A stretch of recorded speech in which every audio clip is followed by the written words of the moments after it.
ஆட்சி அதிகாரம் இருந்தா வெல்கம் மோடி, ஆட்சியில இல்லைன்னா கோபேக் மோடியா என திமுகவை நாம் தமிழர் கட்சியின் ஒருங்கிணைப்பாளர் சீமான் கடுமையா விமர்சித்திருக்காரு. சென்னையில செய்தியாளர்களுக்கு பேட்டியளித்த அவரு, பிரதமர் மோடி வருவது தமிழகத்திற்கு பெருமை என தற்போது திமுக அமைச்சர் கூறியதை சுட்டிக்காட்டி, ஆட்சி அதிகாரம் இருந்தா வெல்கம் மோடி, எதிர்க்கட்சியா இருந்தா கோபேக் மோடி என சொல்வது திமுகவின் வாடிக்கை என்று விமர்சித்திருக்காரு. இலங்கையில நடந்தது இனப்படுகொலை என கூறிய சீமான், ஆனால் இலங்கை மற்றும் இந்திய அரசுகள் அதை போர் என்ற அளவில் நிறுத்துகின்றன என குற்றம் சாட்டியிருக்காரு.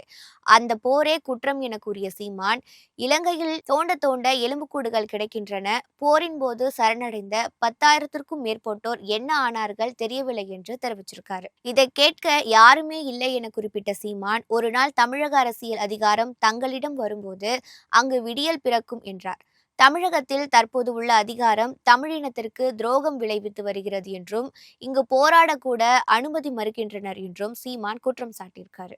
ஒரு பெண்ணை கெடுத்துவிட்டார் என சொல்லாமல் அவரது உடல் இச்சை தீர்ந்து கொண்டார் என்று கூற வேண்டும் என்பது போலதான் இந்த சிறுநீரக திருட்டு அல்ல முறைகேடு என அமைச்சர் சொல்லும் கருத்து உள்ளதாக சீமான் விமர்சித்திருக்காரு.